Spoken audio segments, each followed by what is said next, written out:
Sebagai seorang yang berkecimpung di bidang pengajaran metode riset, saya harus mengakui bahwa data yang digunakan oleh ketiga aktor yang adalah akademisi itu jikalau dilihat secara sendiri-sendiri atau berdiri sendiri-sendiri mengandung unsur yang disebut dengan unsur ilmiah, ya. Artinya memenuhi syarat disebut sebagai sebuah data, tetapi berdiri sendiri. Tapi kalau kemudian dia dimaknai secara kolektif, ya, maka itu menjadi sebuah soal. Dan saya melihat di sinilah titik persoalan yang harus kita bahas bersama, bukan partai politik. Teman-teman, kita kembali membahas tentang film Dirty Vote, ya, yang saya rasa ini lebih semacam sebuah umpan lambung lagi, ya. Setelah tadinya adalah umpan lambung bagi para guru besar dan sivitas akademika bersuara, kemudian umpan lambung ini juga diberikan oleh film Dirty Vote, ya, yang kemudian memicu inspirasi, ya, imajinasi saja sebenarnya bagaimana menggarap sebuah film yang berjudul Dirty Propaganda, ya. Sayangnya untuk membuat sebuah film itu butuh dana yang lumayan lah, dan butuh tim yang punya talent, ya, yang baik tentang hal itu. Tapi kita tidak bicara itu. Sebelumnya kita akan berbicara, topik kita adalah bicara Dirty Vote, Bivitri Susanti, dan juga Fork Barrel Politik atau politik gentong babi. Ya, kita mau lihat dulu buku kita, teman-teman. Ini buku riset, ya, buku metode riset, Designing Social Reset, The Logic of Anticipation, ditulis oleh Norman Blakey.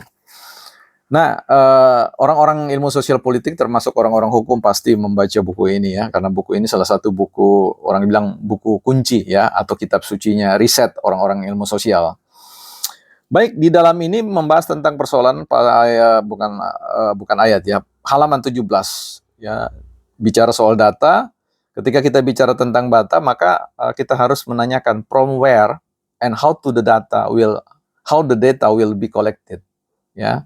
Bagaimana, dari mana dan bagaimana data itu akan dikumpulkan, dan yang paling penting di situ how it will be analysis, ya. Bagaimana data itu akan kita analisis. Nah, itu menjadi sebuah soal, ya.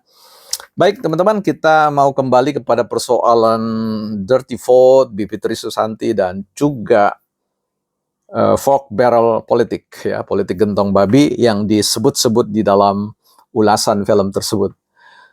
Kita mulai dengan siapa sebenarnya sosok Bivitri Susanti, yang tentu kalau teman-teman riset secara minor, teman-teman akan menemukan bahwa beliau memang adalah orang yang boleh disebut sebagai pakar, yang merupakan katakanlah intelektual muda yang baik, ya, intelektual yang cerdas, yang mempunyai berpendidikan baik luar negeri, dan juga adalah orang-orang yang punya karir. Dia adalah orang yang memiliki karir yang baik di Republik ini dalam konteks isu-isu hukum dan juga kebijakan. Nah, tapi kita mari lihat bahwa catatan pertama yang saya ingin berikan kepada beliau, bahwa memang beliau secara terbuka mengambil sebuah posisi yang jelas, bahwa beliau adalah salah satu orang pendukung yang sejak bulan November 2023 sampai Januari, ya, secara terbuka di depan publik, media massa mencatat itu adalah orang yang mendukung upaya pemaksulan Jokowi. Jadi sebelum film Dirty Vote itu digarap, memang sudah ada standing position. Nah, dalam ilmu riset ini bisa bias ini. Ketika sebuah riset itu sudah ada pada sebuah posisi tertentu, maka itu kemudian akan membawa orang pada sebuah perilaku dalam mengelola data, dalam memperlakukan data. Orang yang sudah punya standing position tertentu itu beda dengan orang yang tidak punya standing position tertentu, apalagi standing positionnya itu berbau politik, ya. Dia akan memperlakukan data itu berdasarkan, ya, tujuannya. Jadi data harus mengabdi pada keinginan dari seorang periset itu. Nah, ini bias dari sebuah riset, ya. Ini orang tidak bisa kemudian mengabaikan itu. Ya, statement-statement beliau terkait dengan dorongan-dorongan untuk melakukan pemaksulan itu memperkokoh standing position beliau. Baik, oke, kita tinggalkan itu ya. Bu Bivitri boleh saja uh, mengatakan tidak demikian atau tidak sependapat dengan apa yang saya sampaikan. Tapi mari kita lihat begini, ya. Gagasan tentang dukungan pemaksulan terhadap Jokowi oleh Bu Bivitri ini itu disebabkan oleh karena ketidaksetujuan beliau terkait dengan pernyataan Jokowi yang sekalipun mengutip tentang Undang-Undang Pemilu nomor 7 2017 pada pasal 299 dan sekitarnya itu, bahwa presiden boleh melakukan kampanye, ya, dan seterusnya. Ya, itu dianggap sebagai sebuah, ya, variabel, ya, yang bisa, ya, memenuhi syarat perbuatan tercela menurut beliau. Nah, ini persoalan lagi. Bagaimana bisa ada seorang warga negara, presiden kemudian membacakan undang-undang yang dibuat dan ditetapkan dan disahkan menjadi guidance dalam segala hal di Republik ini, kemudian dianggap melakukan perbuatan tercela, dan itu menjadi sebuah dasar bagi upaya pemaksulan.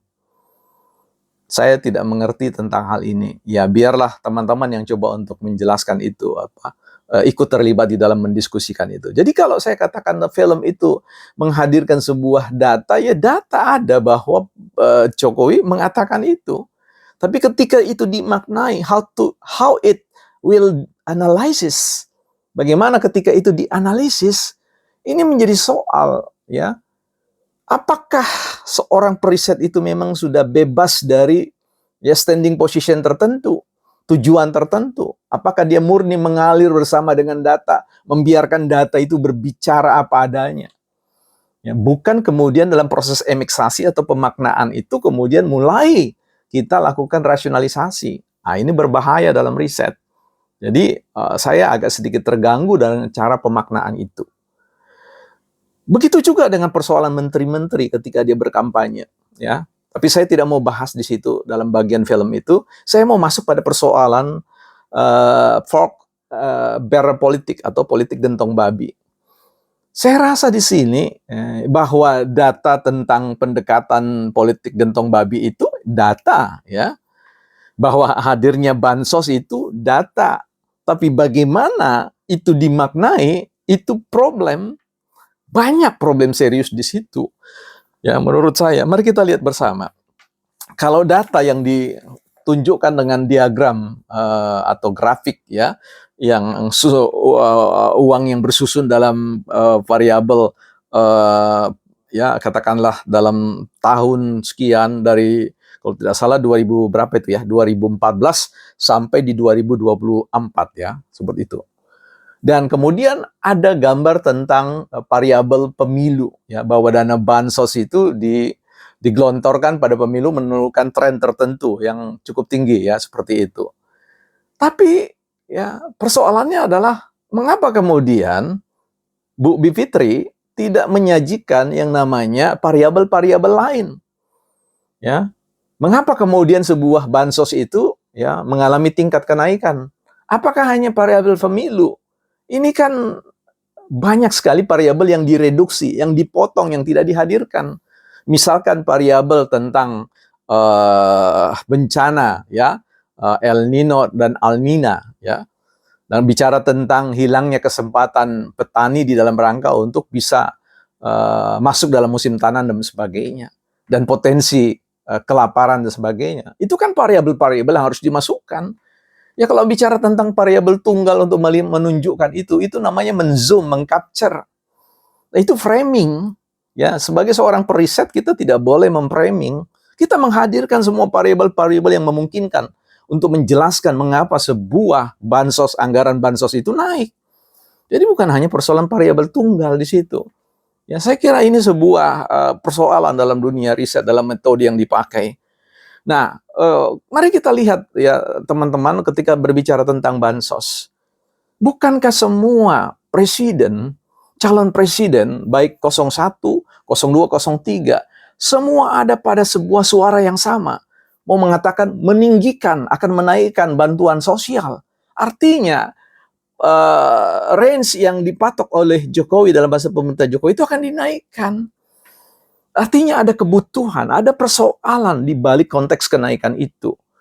Nah, bisa bayangkan saja, ya benar tesisnya bahwa dalam pemilu itu selalu akan bicara tentang anggaran naik.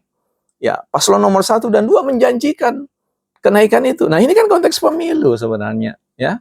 Tapi oke lah, kita lihat saja bahwa saya setuju saja melihat bahwa pemilu itu sebagai salah satu variabel yang kemudian menampilkan grafik itu. Tetapi kan sekali lagi, ya, problem kebijakan itu selalu problem kompleks.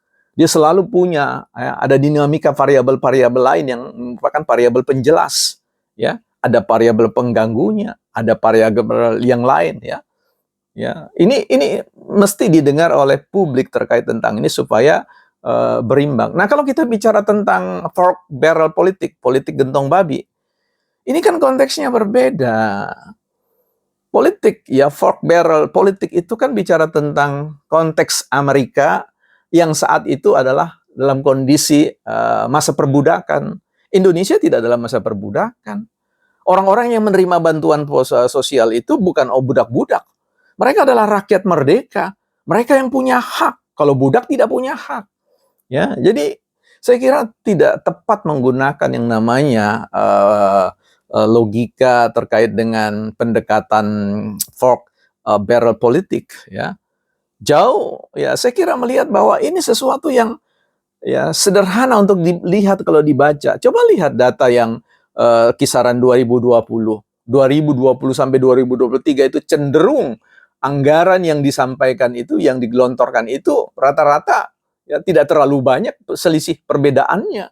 Ya, artinya ada batas kewajaran di situ, dan data 2020 itu jauh sebelum Gibran naik, ya, jauh sebelum Gibran hadir dalam kontestasi itu. Jadi saya mau mengatakan ini persoalan yang harus diperhatikan bersama, ya, bukan partai politik.